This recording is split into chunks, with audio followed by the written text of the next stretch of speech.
Hi, here we are back at Botany 101 all together, and this is of course general botany.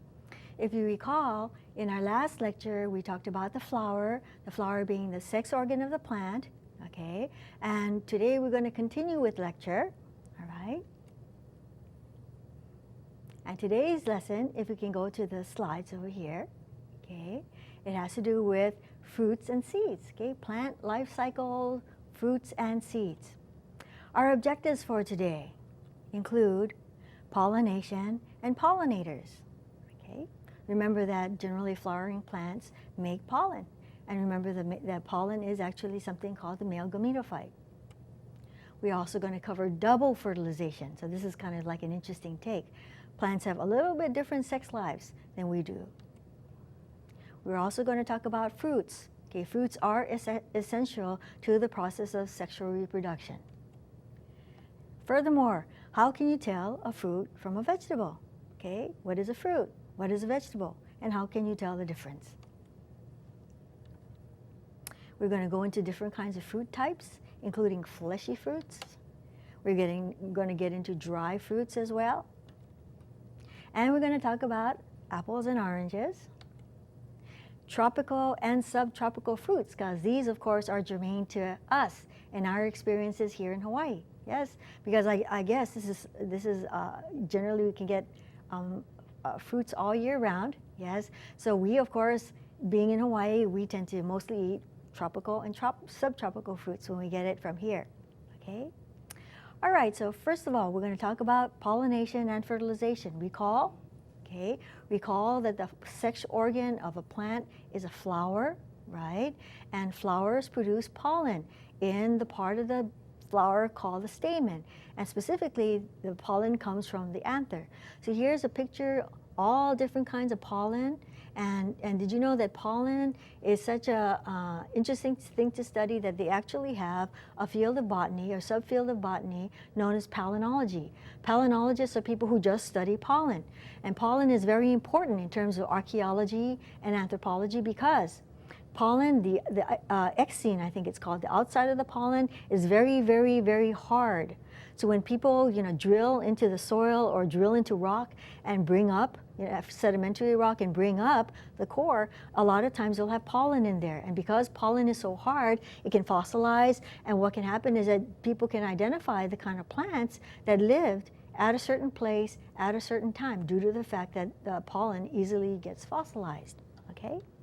Anyway, so what happens in pollination? Generally, it's merely the transfer of pollen from a stamen to a pistil. Okay? All right? Another thing, too, is we have two different kinds of pollination. We have self-pollination. Okay, self-pollination happens when the pollen from one flower pollinates its own stigma. Okay, so self-pollination is a possibility with plants because recall, they do have bisexual flowers sometimes. Okay. Another thing that we can have is cross-pollination. This is when you have pollen, okay, from one flower going onto the stigma of another flower on the same plant sometimes, even though some people can call that selfing too. Anyway, so cross-pollination was pollen from one plant going onto the stigma of another plant. That strictly is pollination, okay, cross-pollination. And what is actually entailed? Pollination needs an agent. It needs some kind of an agent to actually do the transfer of pollen from one flower to another in the case of cross-pollination. Okay, so a very big thing that has happened, over the millions and millions of years that flowering plants have evolved is that they have a lot of different kind of animal pollinator. Okay, animals are great ones for transferring pollen from one flower to another. Okay, and you can think, what the animal is actually doing is the animal is actually getting food. Okay, the animal is not pollinating the flower. Okay, what it's actually doing is actually getting food for itself. Okay, it's actually getting a food reward, right? And some of the animals that do this include birds. This is actually a honey eater. Okay, you can see that very pretty bird. Okay, and it has a long curved bill, ideally suited for probably sucking up nectar from a flower like this. This looks like some kind of a protea to me, some kind of Australian or African kind of inflorescence. It looks like a protea or protea. But anyway, so of course in Hawaii we were very, very famous for our honey creepers. The honey creepers of Hawaii were very important in terms of pollinating native plants, okay, native flowering plants in Hawaii. Okay. Oh, let me go back to that. Birds pollinators tend to be attracted to flowers because birds actually see in the same spectrum that we humans do. So what's bright to us and what draws our eye, something like red, orange, yellow. So birds usually tend to pollinate fairly bright colored flowers. And oftentimes these flowers have nectar. Okay, they have nectar, right? And, you know, if we can kind of go to the Elmo here, okay, we have here, okay, we have a hibiscus. This is just a regular cultivated hibiscus. And this is, as you can see, it's a fairly large flower. It's bright red. So its antecedents, you know, the different kinds of forebears that this flower had were probably pollinated by birds. The bright flower color, okay, just that's a good clue. So this is actually a cultivated form, so that's not one that you necessarily see in nature, but the ancestors of this would probably have been pollinated, okay, by birds, right? This flower is large, it's sturdy, all right? It does, some of them have nectar, so the bird would actually be getting a food reward for doing it. So always remember that the birds aren't pollinated the flowers with the intent to pollinate. What they're trying to do is they're trying to get food. Because of course, birds have very high metabolisms. They're, you know, always jumping around and, you know, looking for food and things. So they actually need to bring in a lot of calories inside of their body or they'll starve to death. If you actually have a bird in a cage and if you just happen to forget to feed it for maybe 2 or 3 days, it will actually starve to death because its metabolism is so quick, it's so fast that it needs to have food all the time, okay? It's kind of like a sad thing that might happen, you know? We also have insects. Insects, of course, are also animals, okay? And did you know that there are actually more insects in terms of mass on this planet than all the other kind of animals combined in terms of their variety as well, okay? Okay, so here we have bee-pollinated flowers, okay? Oftentimes, like here's a composite. Remember composites that we talked about? Or members of the Asteraceae, the daisy family? Or the same family that the silver sword, the Haleakala silver sword is in. Well, here you can see that these are all individual flowers. Bees, what kind of flowers do they tend to pollinate? They tend to pollinate flowers that are yellowish, okay? Or they also tend to pollinate flowers, okay, that are blue in color. So here we have, let's see, here we have a flower of Chinese violet, also known as Acastacia gangetica. Now take a look at this, and do you notice anything else about this flower? It's a little hard to see. This is one petal here, okay? Well, you can see that it has 5 petals, yeah, 5 petals, so it's a dicot, right? And if you actually look at it too, you can only section it down this way in order to cut it in half. So this is a bilaterally symmetric flower, yeah, when you kind of look into it. You can see the stamens in there. Isn't that kind of neat? Yeah. Anyway, so Acastacia gangetica is a very common weed, but its blue color can tell us that generally it's pollinated by bees, okay? So generally blue-colored flowers, yellow-colored flowers, purple-colored flowers, you know, all in that spectrum because bees tend to see in the high energy side of the spectrum. And of course, remember low energy is red and high energy would be blue and violet. Yes, so those are the colors that bees can see. And did you know that a lot of bees can actually see in the ultraviolet as well? You can actually take a flower, I don't have one here, but you could take a flower that looks just like a regular flower, you know, and then you look at it under ultraviolet light and you'll see patterns, striations on it, or dots, a pattern of dots, usually in a line, you know, leading toward the middle of the flower. Those are sort of like You know the fellow on the landing strip over at the airport, right? So he's over there doing this kind of stuff. What it's telling the bee, who can see this, even if the patterns you cannot see under regular ambient light, but if you can see it under ultraviolet light, the bees sometimes can see under that kind of light. So what do they do? It's like, here it is, this is where the food is. It's kind of signaling to the bee to where to go in order to get the pollen or the nectar. Okay, isn't that interesting? Okay, now we also have butterflies. Okay, butterflies tend to also pollinate kind of bright colored flowers. Okay, so on this Elmo here, now we have this bright colored firecracker plant. Okay, so this is actually the flowers of the firecracker plant, and they're bright red, they're tubular, they probably have some kind of nectar. Okay. Now another interesting notation is that, so these are tubular. These are relatively small, so very likely in its native habitat, it would probably be pollinated by butterflies. Something like this, either this plant or something like it, okay? So butterflies tend to like bright colors, and including even things like purple and, you know, all that kind of stuff. But the main thing for butterflies is it should have nectar, because what they have, there's this long proboscis, right? A long proboscis with sort of like a feeding tube, and they'll put it into the flower and suck up all the juice, you know, all the sugar water, because that's what nectar is, right? Anybody ever did this with a honeysuckle? You know, when you're a little kid, there's a Japanese honeysuckle that's pretty much prevalent in places on Oahu, which gets kind of a lot of rain. So what do? You actually get the flower, you bite off the back part of it, and you suck it, and it's sugar water, and that's what these insects are getting. It's like their food reward, you know? Okay. Now next, another kind of feeder with a long proboscis are moths. Okay, moths actually do tend to pollinate flowers too. Okay, moth-pollinated flowers include, if you can look under the Elmo, we have jasmine. So what is a characteristic, thinking of flowers that are like this, that are like jasmine? Jasmine, pikake, pakalana. Okay, what else? Tuberose, stephanotis. They're white flowers, or very light in color, and they smell very sweet. They're very, very fragrant, especially at night. Why is that? Think about it. Because moths are active at night, right? And they're bright and light in color. Okay, they're light in color because the moths don't see very well at night, just like any other animal. But then if you have something white, yeah? Have you ever looked at this like under a new moon or under an old moon, and you can't see, but then if you see something light, you can kind of make it out. So these flowers are actually the way they are because they have to do their job. Their structure, what they look like, their shape, all has to do with their function.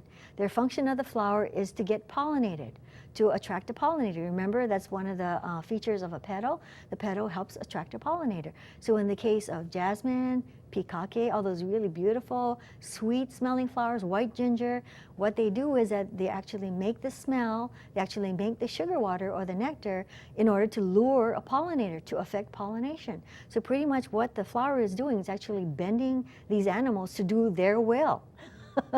Isn't that something? Okay? All right. Now we also have other kind of pollinators called flies. All right? Remember that Rafflesia that we saw before?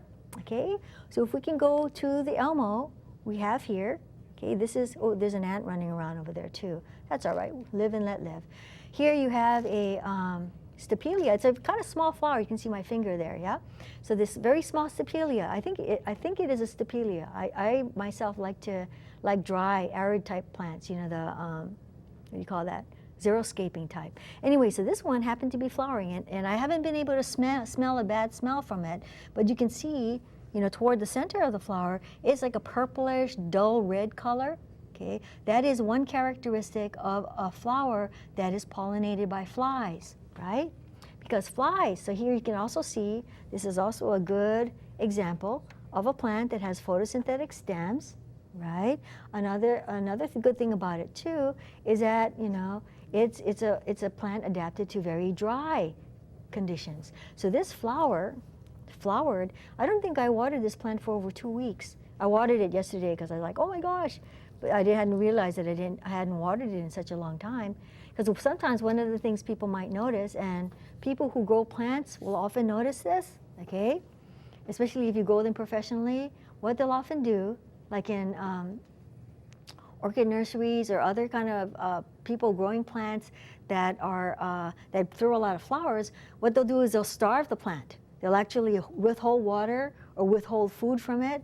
And sometimes, you know, even when you're doing things like a lychee tree or a mango tree, you want it to give, you know, fruit or flowers, because you can't have the fruit unless you have the flowers. So what people will do, they'll get a knife and they'll cut the tree, or they'll threaten it in some way. They'll pound a nail into the tree. What that does is it shocks the tree or it shocks the plant. And the plant doesn't think, of course, but it's like, I'm dying, I better reproduce right now, you know? So then what it'll do, it'll throw flowers, a whole lot of flowers. Isn't that amazing? Yeah, so plants, if you actually starve them or you withhold water, one of the things they'll do is they'll throw out all these flowers because it thinks that it's dying. Of course, plants don't think, but still, you know, that's sort of like the reason for that, okay? So remember one thing about the Stapelia, and remember about that Rafflesia, that large flower, 3 feet big, right? So it's a color of dull meat, and so fly-pollinated flowers tend to have what we consider unpleasant smells. It's pleasant, I guess, to the flies, but it's not pleasant to us. They have a tendency to smell like fecal matter or rotting meat or dead fish. You know, for us, it's like really repulsive, but for flies, they're in heaven, you know? Okay. Let's see, so for animals, remember that it is a food reward that is involved in terms of what they're doing. Remember that the different kinds of animals, okay, they're not actually pollinating the flower to pollinate it, they're actually trying to get food. That's what they're trying to do, okay? And this is a good, so they want to get nectar and or pollen, just like this little bee running around on that little head of a daisy, you know? And so the thing too is that over millennia, millions of years, even more, hundreds of millions of years, plants and animals have evolved together. They've actually changed from one form to another, and what they do is that they have co-evolved. You have bees, you know, going to certain flowers, the flower adapting, you know, to get the bee to pollinate them. So this, you know, the relationships between animals and plants is extremely intimate. We know that we can't live without plants, but also that plants cannot live without animals either, especially their pollinators, okay? So what happens is that the plant actually uses the animal to affect its means. It wants to get pollinated. Okay, that's what it wants to do.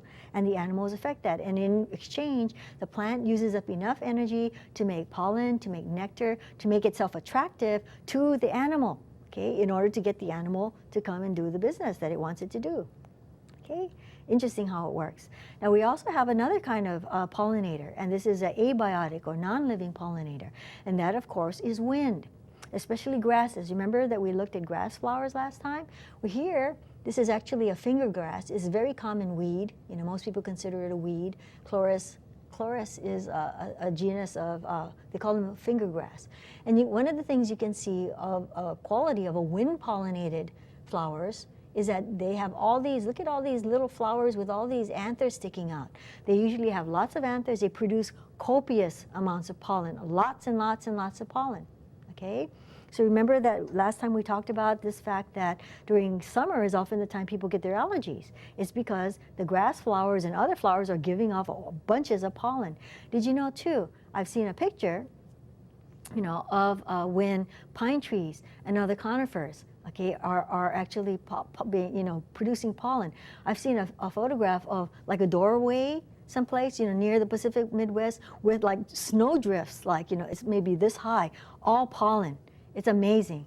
So if the plant wants to do wind pollination, they have to actually produce lots and lots of pollen. The more pollen they produce, more chance of it that the pollen will hit the right, you know, stigma. Okay, and just like if a plant doesn't make that much pollen, it's much more able to conserve its energy to make itself attractive, to make itself smell nice, you know, to make itself look nice to whatever pollinator trying to lure, you know, into its, you know, nefarious intent. Okay, now here, this is another kind of grass, and here you can see that the stigmas are sticking out. Now, so one of the characteristics of a wind-pollinated flower is that they tend to make lots of pollen. Another characteristic of a wind-pollinated flower is they have a feathery stigma. The stigma is not so much sticky as feathery, and that's to catch as much pollen as it can, okay?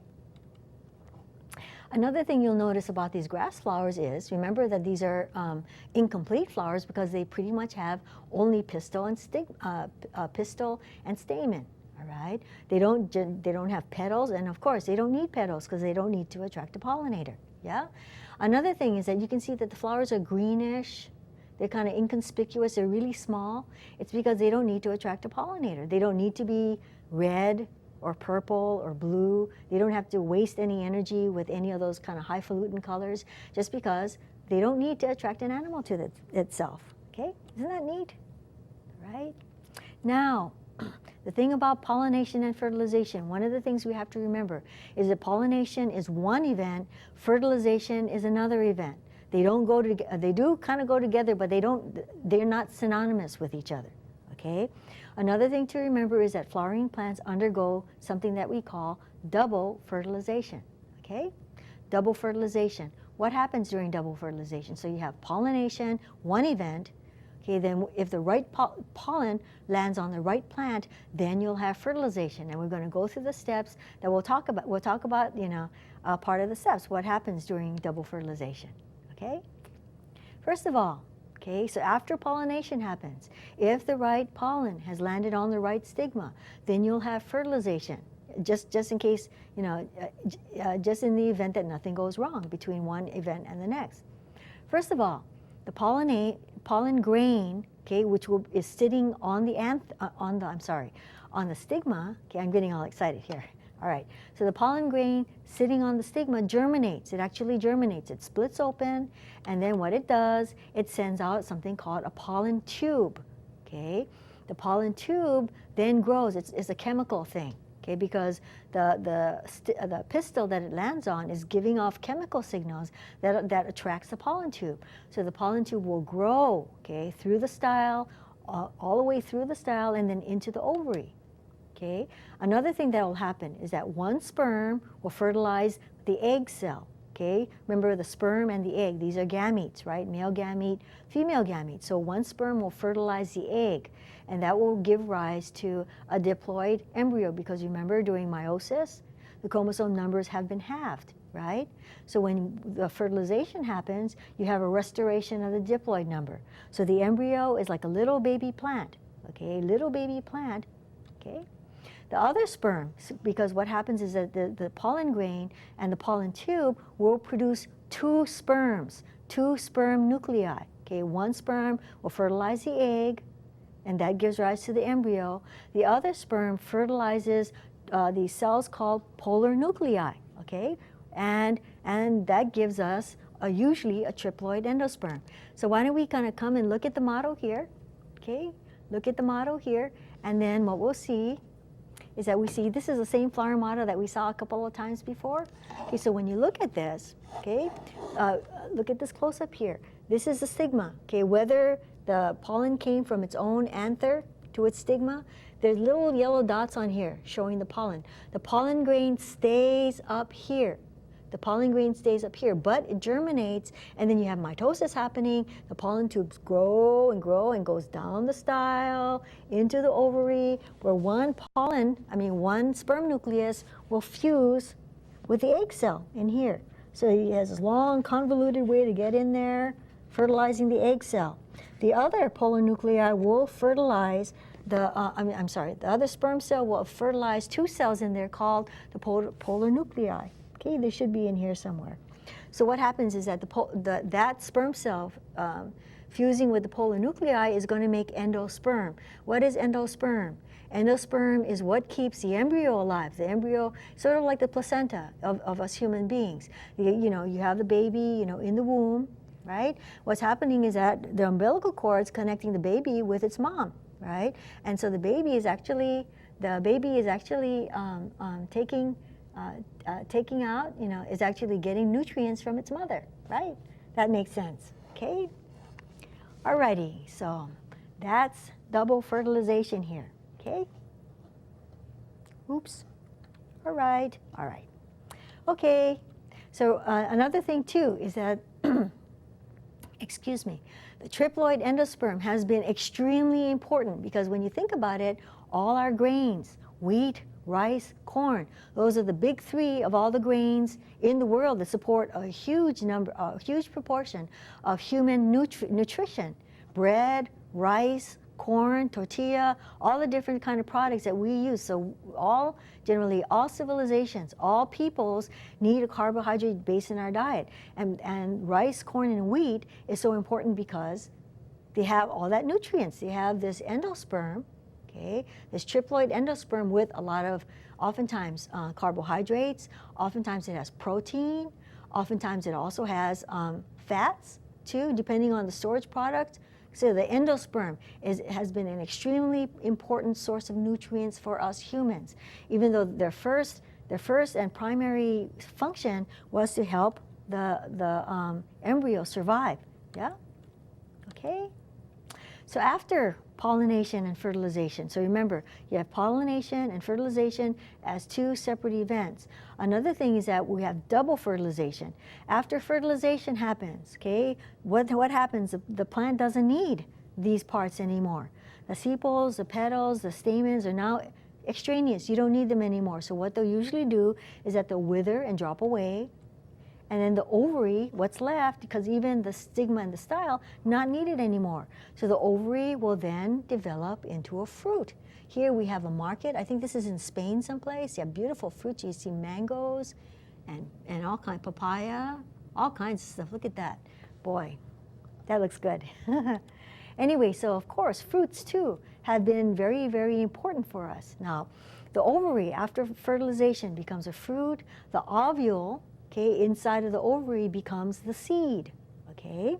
Furthermore, and then the embryo then too, okay, the fertilized egg will become an embryo. And then the embryo is actually in the seed. Let me actually show you something, okay? So we're going to go to the Elmo. And do you see that little peanut? I have a little half of a peanut there, okay? If we can zoom closer to it, here. I know it's a roasted peanut, so the plant isn't alive anymore in here. But you see this little thing over here? I think everybody's, you know, when you've eaten peanuts, you know, when you're a kid or when you're an adult, you're playing with your food and you kind of bite the peanut in half and you're eating it. Well, and you might notice that the two halves aren't exactly the same. Well, this little thing here is actually the embryo. So this one is dead, of course, because it's been roasted. It's a roasted peanut, you know. So this part here, it corresponds to the leaves. This part here will correspond to the radicle or the developing root, somewhere around there. It's pretty interesting, huh? So even peanuts, if you get a bean, you get some beans and you soak them. You know, like when you're going to cook beans, you know? You're going to cook beans in the pot, right? Or you can just let them soak. Usually if you're going to be making some beans, like red beans and rice, or you're going to make, you know, vegetarian chili or something, and you're starting off with dried beans, what you usually do is you'll let the beans soak, right, for a while. You'll change the water, you let it soak some more. So after it's absorbed some water, because what you're doing is that it's absorbing some water, making it softer, and then you can actually germinate the beans in some cases. Anyway, if you get the bean and you pry it open, it will actually have a tiny, tiny little embryo in there. And it's alive. It's actually a little baby plant. So very similar to us humans, you know. You have the little embryo in there attached to the placenta. Well, then here, you know, you'll actually have the little baby plant attached to the endosperm. And the endosperm, the reserves in the endosperm eventually go to the cotyledons. Okay, remember cotyledons, right? So if we can go back to the slides, we can kind of see here monocot with a little plumule coming up. Here you have a little dicot, okay, with its two, you know, seed leaves, cotyledons, yeah?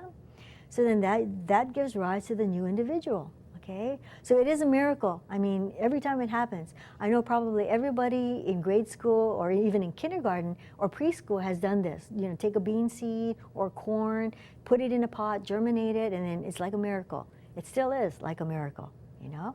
And here we have some seedlings coming up, okay? Seedlings, right? Very good. So all these plants that are a product of sexual reproduction, okay, they're all baby plants, and they all go through the same process, you know, from the parent plant, okay, from the sporophyte to the gametophyte, the alternation of generations, yeah? So then what happens with these seeds? Okay, generally these seeds of flowering plants, they come encased in a fruit. Okay, remember angiosperm means seed in a vessel or seed in a container, yeah?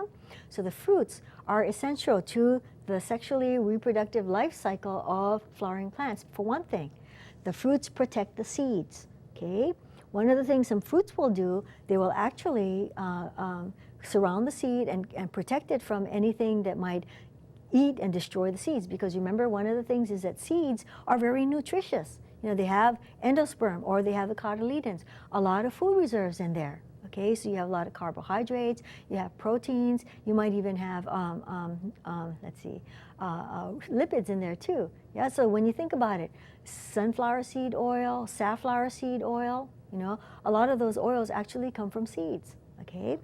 So it's very important to protect the seed from anything that might eat them, because the plant can't continue its life cycle if, you know, if the seeds are not allowed to live, and etc. Okay? Now, another function of the fruit is that it helps to disperse the seeds. So here, this is a squash with a flower, a developing squash fruit. See, this is the ovary developing into a fruit. It's been pollinated, and here, this is a cutaway of the rest of the flower. Okay, so it's a whole process. So you cannot have a fruit without a flower, okay? You cannot have a fruit without a flower, okay? And you generally, you need to have a flower to produce a fruit. Now the thing about fruits is that because they're nutritious, and say for example, they're also widely used for fruits. This is another example of co-evolution, because we mammals and other animals have actually co-evolved with these flowering plants, okay? And what happens? Okay, so these fruits are used for food. So one of the things is, did you know that the grains, corn, wheat, and rice, they're not actually seeds. They're fruits. Okay, they're a kind of fruit known as grains. Because what is a grain? A grain is a dry fruit, okay, that the seed, you cannot dissect the seed apart from the fruit, because they're actually stuck to each other, and they actually make up, you know, part of the same structure. So a seed that you cannot dissect from a fruit, and if it's a dry fruit, it's called a grain, okay? And of course, here you have bread, here you have flours, you have wheat over here in this corner here. This looks like oats, okay? And here you have, looks like oatmeal raisin cookies, you know, which almost everybody loves or likes, you know? Oats, did you know too, in terms of history, Romans fed their horses oats. Even when the Roman legions, even when they were out fighting and conquering people and all the things that they used to do, when they ran short of rations, they refused to eat oats because they thought that was animal food. Okay, now we know that oats are really actually very good for you. Okay, especially when you have. Okay, so now we're getting into some definitions here. Okay, so these are vegetables. Most people would agree that these are vegetables. Yeah, this looks like a radish. Without the little piece, this looks like a radish, and this is broccoli. So radish, this part here that we eat, this is a root. Remember, it's a swollen storage root of the radish plant, yeah? And some people don't know that these broccoli are actually buds. These are florets, broccoli florets. Okay, so these are little buds, but they're not really flowers yet. Okay, they're not bloomed yet, right? Then we also have fruits. Most people would agree that apricots are fruits. I think these are apricots. And pears are fruits, okay? Think about that. These are vegetables and these are fruits. Now what if you have another case? Now a tomato, okay, a tomato. Is it a vegetable or is it a fruit? Could it be a vegetable? Could it be a fruit? Can it be both? Can it be neither? All right. Anyway, so what is, okay, just think about it. So I won't answer the question just now, but think about it, okay? What makes a fruit a fruit? What makes a vegetable a vegetable? Okay, define your terms, all right? Okay, so fruit and vegetable, how can you tell them apart? Okay, I guess, shall we answer the question? I think you guys probably got it, yeah? Well, fruit is something, it's a structure that develops from a flower, okay? Fruits generally also have seeds, okay? Vegetables, or at least botanically, vegetables, okay, vegetables generally develop from a root or a stem or a leaf or part of those parts, okay? So that tomato there, you know, that we were looking at, that actually is a wonderful illustration, because it actually gives you, you know, it actually gives you a little bit, okay, of a kind of thing to work from. So here we have, right, because legally, amazingly, it actually went to court. It went all the way up to the Supreme Court. I guess this fellow, you know, didn't want to pay something, no, something like they were wanting him to tax him for this as a fruit, I guess. I'm not sure, maybe. I'm getting it confused. Anyway, so what it went up to the Supreme Court, and what they decided is that even though botanically a tomato is a fruit, because it has seeds, because a tomato develops from a flower, botanically it's a fruit, but legally it's a vegetable. It's a vegetable. The Supreme Court, in all its wisdom, had decided that generally fruits are things that you associate with desserts. Fruits are things that are sweet. Okay, so things, and even something like rhubarb. Rhubarb is actually a petiole, I believe, or a stem.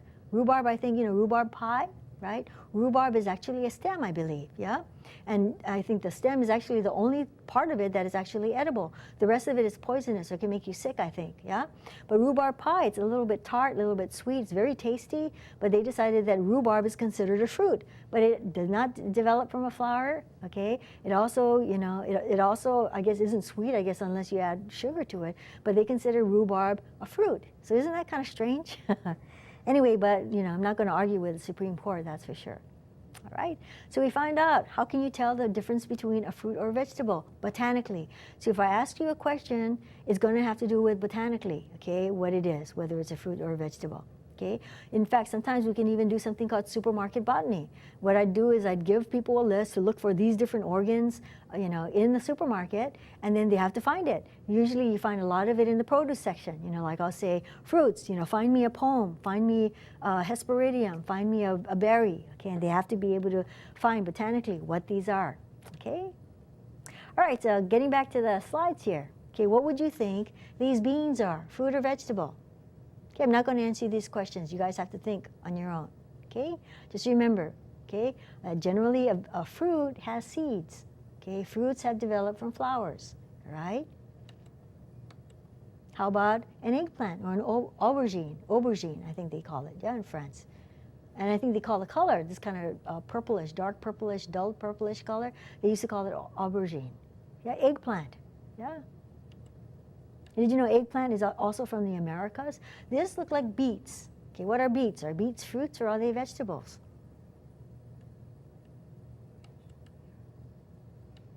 And what about peppers?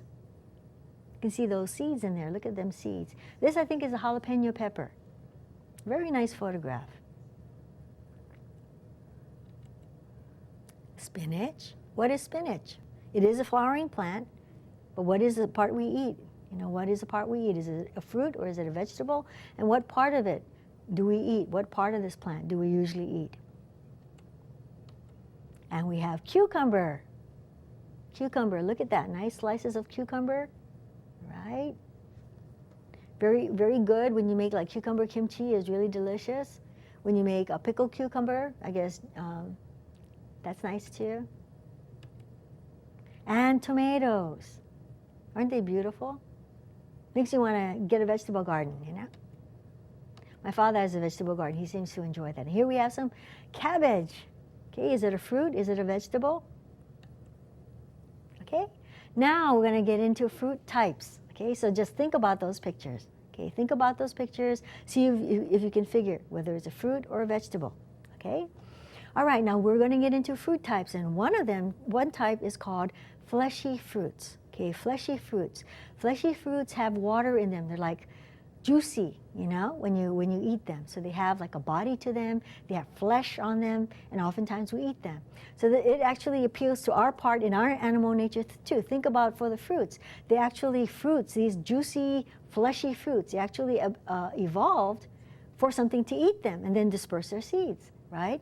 When like you were a kid and maybe you had to walk home from school, okay? And it's already May, it's May and getting into June, and school's going to be out in a couple of weeks. You're walking over and it's hot, and you're carrying your book bag, or you're carrying your bag or your backpack, or with all your books in it. It's hot, What happens? You're walking at this corner house, maybe 2 blocks from your home, has tangerines on it, What do you want to do? You want to pick it and you want to eat it. Even if you don't do that, this is your impulse. Well, that's because we're animals, And these fruits have evolved their kind of structure. They're kind of like, wow, look at this food, So they developed the coloration, the oranges, the yellows, the reds, to attract our eye or another animal's eye, so that we'll get the fruit and eat it, then disperse the seeds. So these fruits, even the ones that we cultivate nowadays, they're actually descended from plants that made fruits that utilize mammals and utilize other animals to spread their seeds. Because it makes sense. If you have a parent plant, the fruit just drops to the ground, you have the baby plants coming up, well, the parent plant is overshading the baby plants, So for some plants, if you eat the fruit, you take and you wander away, you drop the seed someplace else, well, maybe it will have a better chance for it to survive there out of the shade of its parent. Isn't that interesting? Okay. Now, of course, we have all these different kind of categories of fruits. Okay.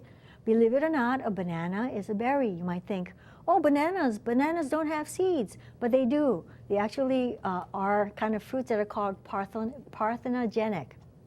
Okay. Parthenogenic fruits. What is parthenogenic? What does that mean? Do you know? Well, parthenogenic means, I guess, Athena, the goddess Athena, Greek goddess Athena. I think one of her manifestations was Pallas Athena. Anyway, so she had a big, still there, a huge building in Athens, which was named after her, called the Parthenon.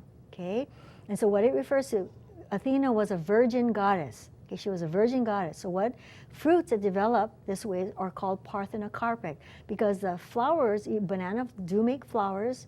Okay, in fact, I heard a quotation that somebody described Ka'ahumanu having skin, the texture and the sweetness and the color of banana flowers. Okay, anyway, so bananas are parthenogenic. What they usually do is they'll give them a whiff of ethylene or some other plant hormone. What that does, it promotes fruits. It actually promotes the forming of fruits without fertilization.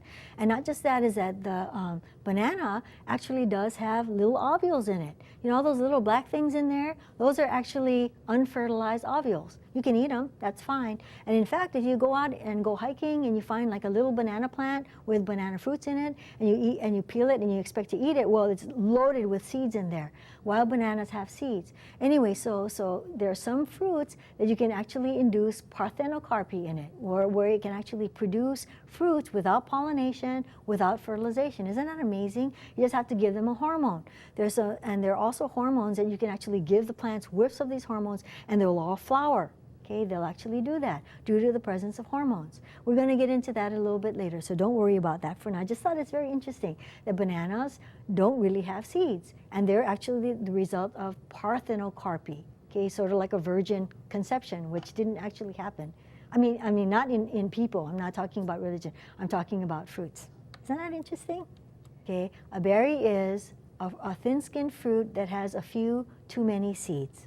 Okay, okay.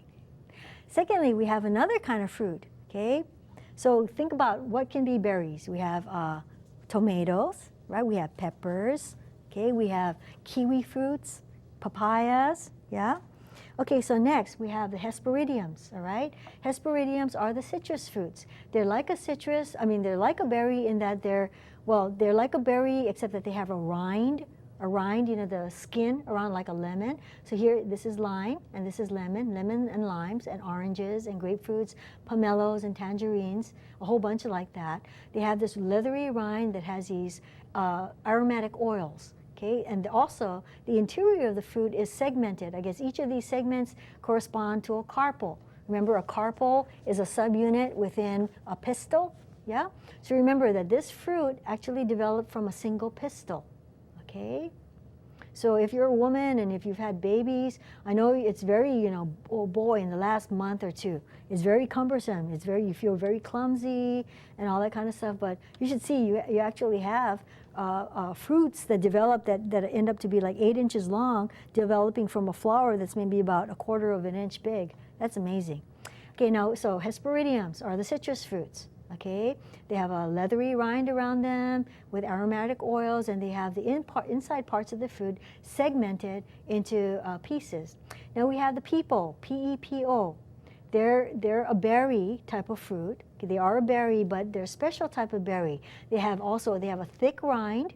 Okay, that's one thing. So this cantaloupe, of course, is pepo. Squashes, cucumbers. Pumpkins are peepos, also P-E-P-O. Okay, so think about that. So of course, squashes, okay, are fruits, right? We also have drupes, okay? We have drupes. I guess we don't have to show this since we have a nice one here. Drupes generally have the seed being single, just one single seed, okay, with a very hard, stony outside of the seed. Okay, so it has one seed. So think about that. Okay, so we can have what? Peaches. And we have olives. Olive, of course, is a fruit. It develops from a flower. It has a seed inside. It has a single pit. Cherries, mangoes, lychee. Yeah, think about that. Those are all different kinds of drupes. Okay. Okay, so why don't we do a little quick going over again. So a berry, okay, I'll just give you like a list of things and you can kind of think about the terms because remember, it's a concept that is the most important, okay? So berries, what do they include? They include kiwi fruits, papayas, star fruits, okay? Let's see, what else that we might be familiar with, all right? So the thing is that's really tricky is that things like a strawberry, things like a mulberry, things like a blackberry, okay, is not a berry. Okay, they're actually different kinds of fruits. Okay, so berries, thin-skinned fruits with a few to many seeds. Did you know, what would you think an avocado is? That's not a fair question. Because the thing is, avocado has only one seed, but the seed is not hard and stone-like. So an avocado is a single-seeded berry. So it gets kind of complicated, okay? But don't worry, I'm not going to give you any kind of fruit as examples. It's going to be ambiguous. Okay, I'm not going to do that. That wouldn't be fair. Hesperidiums, okay, citrus fruits, peepals, things like pumpkins, gourds. Okay, they're a type of berry, but they have a thick rind, right? Berries tend to be more thin skin on them. Drupes, thin-skinned fruits with one single hard seed. Okay, cherries, mangoes, okay, anything with like a pit in it. Okay, another kind of fleshy fruit are the palm fruits, because you might be thinking, what about apples? Why are apples, why are apples palm fruits, and why wouldn't they be considered? Let's see. I think we'll see it later, but why don't we cut this here? Okay, so these are called palm fruits, and do you know why? Okay, if we go to, let's see. If we go to the Elmo, we have a little cut apple here, okay? I just cut this in half longitudinally, all right?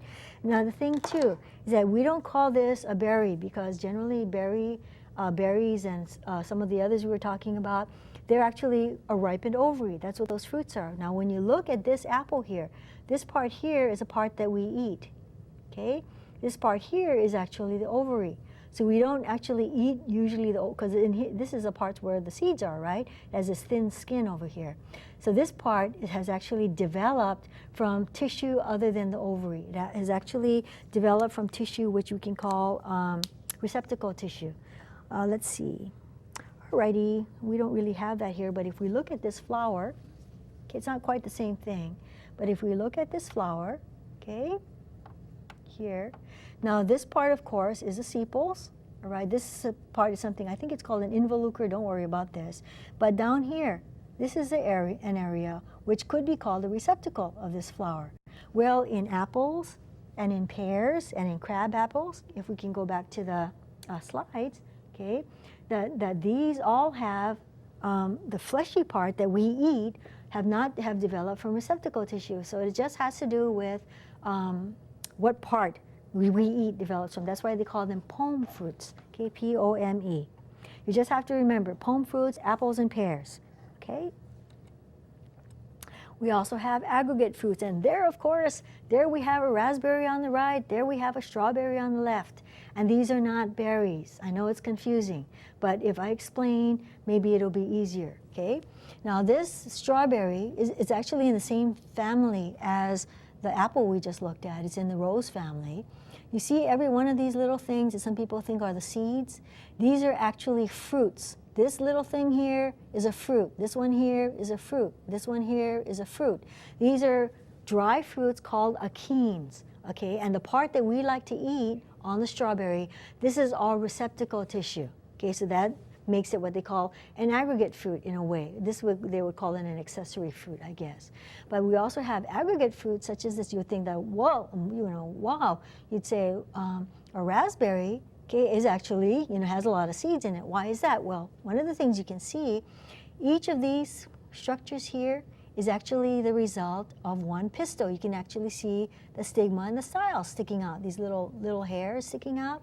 So every one of these is actually a pistil, an ovary, and they fuse together to form an aggregate fruit. Because what it is, you have an aggregation of separate ovaries, but all of these ovaries would have been in a single flower. Okay, this fruit developed from one flower, but many pistils. Okay, so that's what makes an aggregate fruit. You have an aggregate of pistils. Okay. Now we have another kind of fruit known as a multiple fruit. Okay, let's see. Let me see. There it is. Alrighty. So what a multiple fruit develops from multiple flowers. Okay. So if we look on the elmo, okay, we have here noni. Excuse me, noni, Morinda citrifolia. Okay, and you can see that each of these little buds are actually going to develop into a flower. Okay, so here you have flowers, and here we have a fruit, okay, of the noni. And the noni, every one of these parts here came from an individual flower. So a multiple fruit, okay, a multiple fruit like noni develops from an inflorescence. It actually develops from multiple flowers. That's how you can remember. Okay, multiple fruit, multiple flowers. Okay, so noni, very, very evident in Hawaii. Okay, so here on the slides, here you can see this is a fig. Okay, I thought I brought a fig. There it is. Okay, so we'll take a look at that in a second. That's a little bit different. I mean, it's the same thing. It is a multiple fruit. Okay, and here we have, I think, a jackfruit. And I think some people claim that the jackfruit might be the biggest fruit, but I'm not sure if that's true. Yeah. Anyway, but it is a big fruit, and it's pretty good. It's kind of like sour tasting a little bit, if I remember correctly. It's the same thing as soursop, I believe. Yeah. Anyway, looking at a fig, okay. Yes. And so what we're going to get this thing, we're going to cut it open a little bit. Oops, not ripe. But here, inside here, you see that this is two halves of a fig. If we go closer, you can see the things inside there. This is unripe fruit. So here, these are actually lots and lots of little flowers. You're thinking, well, the flowers are turned inward. How do they get pollinated? Okay, generally a fig. Okay, if we zoom out and you look at, there's a little hole here where the pollinator can actually enter into there, run around in there, lay its eggs and everything like that, and then die in there. So this too is a multiple fruit because it develops from multiple flowers. Figs are multiple fruit. Yeah. So they're really good fruits too, So it sort of makes you hungry. You got to look at all these great fruits. Okay. Okay, now we're going to get into the dry fruits. All right. So dry fruits are dry when they're ripe. Dry fruits mean they're not fleshy. They don't have a lot of water in them. Okay. So dry fruits are dry. So if we can go to the slides, yes. And you can divide them into two types. You have dehiscent dry fruits, okay? That just means that the fruit splits open, okay, when it's ripe. And we have one type is called a follicle, okay? A follicle, so this is a magnolia fruits, and each of these things are actually a follicle, okay? Each of these things splitting open. So a follicle splits open along one seam. It only splits open along one side, okay? It's a dry fruit. Magnolia, and here these are fruits of Banksia, which is a relative of the proteas. Okay, so here we have each follicle, so you can see it only has one split. Okay, and we also have what do you call it? I think this is milkweed. Okay, and we don't see it split open here, but this does split open this way. Okay, and it just opens along one seam. And other kind of dry fruits, okay, also include the legumes. All right. A lot of legumes, a lot of the members of the Fabaceae or the legume family, the bean family, are like that. These are peanuts. Peanuts are interesting, of course, because people call them groundnuts too, because they'll actually flower and they'll fruit underground. Okay, so peanuts is a legume. Now these are peas. okay, pea fruits. And these also are, so one way you can tell a legume is that when you actually open them up, when you crack open the fruit or you open them when they're dry, they will split along two seams. Okay, so follicles split along one seam, legumes split along two seams. And this is soy. Okay, soy, the soy plant, the same one that you make soyu out of, you know, or soy sauce or shoyu. Yeah. So, and what else do they make out of this? Tofu, a whole lot of things, you know. They say that soy actually is a phytoestrogen contributor. So sometimes when you go to the supermarkets, you'll see a lot of little old ladies at the supermarkets buying tofu, buying that edamame, you know, that soybean, that frozen soybeans, you know, that you can buy, because not only it has these phytoestrogens, but there's also supposed to be anti-carcinogenic, supposed to help prevent people from getting cancer. Soy. Okay. Okay, now another kind of dry fruit is a capsule. Now this is opium poppy, Papaver somniferum, and this is actually a green fruit of the poppy. Okay, so beautiful flower, you know, beautiful flower. And I know for the opium, to get opium, you know, they will score the green fruit, and then a milky white latex drips out of that, and the people come and they collect it, score it some more, and what they'll do is that they'll make it into a wad, sort of like a brownish color wad, and then with that, the people, for pain killing purposes, they would smoke it and thing. And the opium poppy played a big role in the history of China, you know. Some people say, some historians will say that English people actually deliberately addicted a lot of Chinese people to opium so they could get access to the markets in China, you know, because of course, with 1/4 of the world's population, you know, that's amazing. Anyways, that's kind of like a shameful part in human history. Anyway, so here, you know, drug addiction is not good. It really isn't. It can destroy lives. Anyway, so here we have Spathoglottis plicata. It's an orchid, and here you can see that the flower, and then after it has been pollinated and fertilized, here you can see the flower dies, and then the fruit develops. And orchids usually have capsules for fruits. Okay? Capsules generally split open along 3 or more seams. Follicle splits along one seam when it's ready to dehisce and let go of its seeds. Legumes split along 2 seams, and capsules split along 3 seams or more. And guess what this is? This is so neat. Okay, this is vanilla, amazingly. Okay, this is vanilla. So vanilla, real vanilla, comes from the capsule of a vanilla orchid, which is a vine form of plants. Okay. Now the kind of indigestion fruits, of course, are the grains that you need to know about. Those are the main ones, yeah, that probably you'll get in contact with. So corn, of course, is a grain. Remember what grains are? It's when you can't actually tease apart the embryo from the endosperm. They're fused together, okay? Or you can't actually, I'm sorry, I think I got that wrong. You can't actually tease apart the seed from the fruit. Okay, so wheat is also a grain. Okay, so you can see the wheat grains here. It's a fruit, okay? And here you have rice, right? Alrighty, and another kind of indigestion fruit is a nut. Okay, so here's our chestnuts. They usually have a hard outer part, okay, and then walnuts too. Okay, so those are the 2 kind of dry fruits. Usually I have people just know about the grains, but I guess in this one I want you folks to know about the nuts too. It's always important to know about nuts, you know? Okay, next we're going to get into apples and oranges, all right? You see beautiful apple blossoms over there on the right, and here you have orange blossoms, oftentimes associated with weddings on the left, because I guess orange blossoms tend to bloom, and you have orange fruits. Real pretty. This is perfect, picture pretty kind of photograph here. Alrighty, again, and here we have apple. Okay, apple, the scientific name is Malus primula, and it's in the plant family, the Rosaceae. Okay, and here you can see the longitudinal section cut up and down. Here's a cross section, okay, cross side to side. Okay, so this is a good botanical illustration, okay, showing apple. And now the apple is a palm fruit, as we just went over. It's also native to Western Asia, okay, Central and Western Asia. I like this photograph because this is actually a beautiful apple, but this is a wild apple, harvested in the area that we call the Middle East, that is actually more properly known as Western Asia. But this is a wild apple. Look how beautiful it is. Doesn't it make you want to eat it, you know? Yes? So apple, another thing, another noteworthy thing about it is that when people are cultivating it and growing apple, they don't grow it from seed, because apple is kind of funny in this way, in that it doesn't breed true. You can breed, cross-pollinate one really good apple plant with another good apple plant that gives really, really good fruits, and then all their offspring seeds will have all the way from terrible all the way to unknown. Anthuriums are like that too. They do not breed true.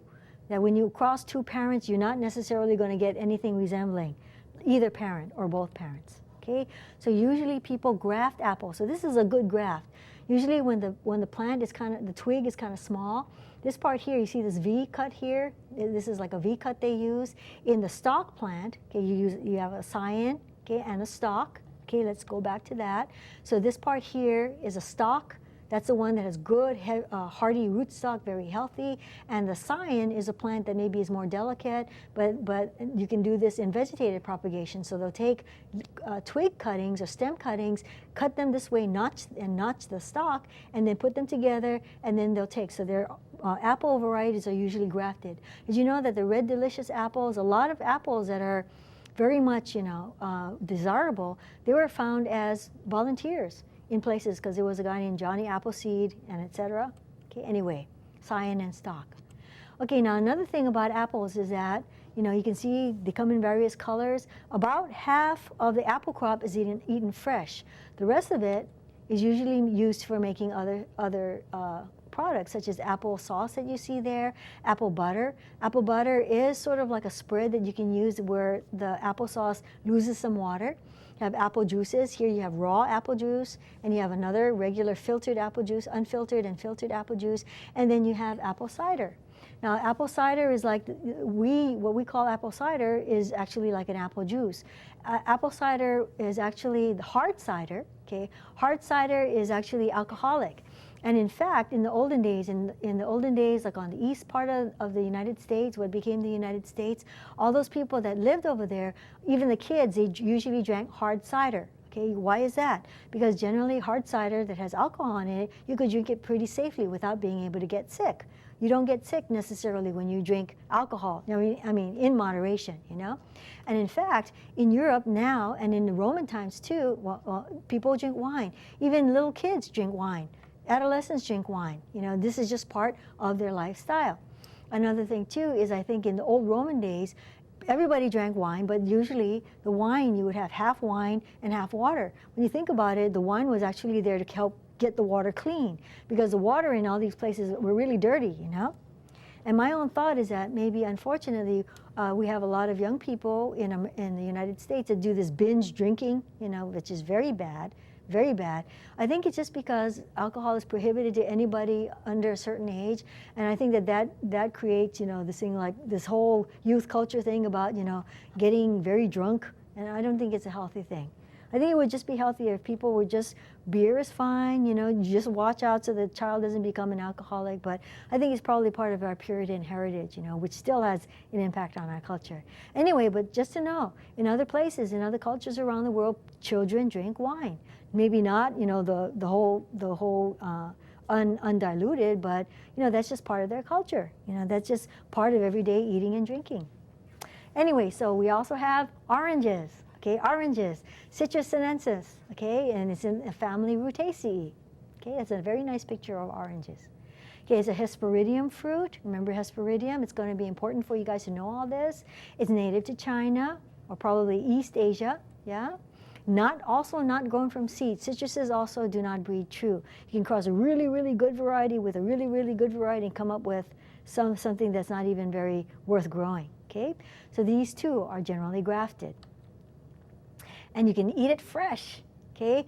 These are two interesting things, because this is something that they call the blood orange, okay? They call it blood orange because it's this really dark red color. It's supposed to be pretty good. I've never eaten a blood orange, It does look sort of like meat, doesn't it? But I think it's, it's something that you can eat, and I think it's good. Usually if you eat a fruit or a vegetable that has a lot of blue, purple, red, orange, yellow, really intensely colored fruits, that usually has a very high proportion of flavonoids, and these are antioxidants. Remember we talked about that oxidation is probably what causes cell aging and cell death? Okay, so eat a lot of fruits, eat a lot of colorful fruits. That's good for you. Blueberries, blackberries, cranberries, all that kind of stuff. So that was just a blood orange, Now here, this is a navel orange. And did you know that these navel orange, okay, this part here is actually its twin. Okay, this is like an identical twin that didn't develop. Interesting, huh? This is actually a separate orange. But the part that forms a navel, that's actually a separate individual, but somehow they developed. This actually came up as a sport. It was actually some kind of mutation that just popped up somewhere and it gave really good oranges, This also made me think of another story, but I don't think we have time for that right now. That's okay. And if you don't eat the oranges fresh, you can make marmalade, yes, similar to apple butter. You can make orange juice, just like apple juice. And of course, you can make a liqueur like curacao, right? So it's a liqueur, I think it's sweet tasting, yeah, made from the bitter orange. Okay, so we compared apples and oranges. All right, now we're just going to do a quick survey of tropical and subtropical fruits just to remind people about stuff that's available in the market. We're just going to look at some things that most of us are familiar with, okay? Mangoes, of course. Hawaii very famous for their mangoes, especially Hayden mangoes. But I heard that there is a variety that they're growing now. Like a lot of them are still maybe a few years from flowering for the first time, but it's supposed to be better than Hayden, even better than Hayden. It's like a hybrid between Hayden and another really, really good variety. So here's this lady kind of at a roadside stand selling mangoes, and don't they look delicious? Mango season is summertime in Hawaii, I think. We also have lychee. Don't you like lychee? Look at that. And what kind of fruit is a lychee? What kind of fruit is a mango? Think about it. I've heard people from other places who aren't familiar with lychee. They say they don't like to eat it because it looks like an eye. But of course, lychee is one of the best. Go to Dave's Ice Cream and order their lychee sherbet. That's the best. I like that even better than coffee ice cream or chocolate ice cream. Anyway, and here we have mountain apple, also known as ohia-ai, Syzygia malicense. Yeah, malicense. And here are the flowers. We do still have mountain apple trees on Oahu, but we don't seem to get them so much anymore. We used to have aunties in my family that used to give us mangoes and lychees and mountain apples and like that. And so here's a close-up of the flowers with all the anthers sticking out. These are complete flowers though, complete and perfect. Okay, and here's the actual fruits. So delicious, so refreshing. There's a lot of water in there. It's only semi-sweet, but it's very delicious on a hot day if you're out hiking up in the mountains or something. Okay, there's banana, of course, also known as mai'a. Okay, an example of parthenogenic fruit. Okay, and some tropical American fruits that we're familiar with. Papaya is actually from the Americas. Okay, what kind of fruit is it? Yeah, it's actually a berry. Right. Okay. Okay. Pineapple. What kind of fruit do you think it is? Okay. If we actually go to the Elmo, okay, I have this fruit, like a little sacrifice. Now, did you know that, anyway, each of these segments here actually correspond to a flower. Okay, so this is actually what kind of fruit? It's a multiple fruit. Yeah? Multiple fruit is a fruit that develops from multiple flowers. Okay? We also have avocado, another subtropical fruit that we're pretty much familiar with, Persea. Yeah? Right now is avocado season as well. Even if we humans don't eat the fruits, I think the birds like it too. Guava, something that we see in Hawaii all the time from tropical America. You can make juice from it. You can eat it as it is. It's also good if you have running stomach. It helps to bind you up a little bit. The little first 2 or 3 leaves at the top of a twig, you chew that and swallow it, it'll stop diarrhea, Passion fruit, okay? Some people call it lilikoi, yeah? So this is something I remember eating. It's very delicious. It's tart sweet. If you like tart sweet kind of fruits, it's wonderful. It's kind of slimy though. You have to get used to it, I guess. Okay, now we're coming down to the summary here. Okay, so we've gotten to look at a lot of fruits. We also looked at pollination and pollinators. Okay, we also went through the double fertilization where one sperm fertilizes the egg, the other sperm fertilizes the polar nuclei. We also found out that fruits are good to eat. Yes, for sure. Good for the plant and also good for us if we can spread their seeds. Okay, and also fruits have seeds. Furthermore, we went through fleshy fruits and the different types. We went through the dry fruit and different types. And we can compare apples and oranges. And we also went through tropical and subtropical fruits. Okay, that's all we have for today. Next time, we'll see you, okay? And hopefully you guys enjoyed this. This is a really fun one, I think, yes? And it's kind of making me hungry. Okay, so we'll see you next time. Aloha.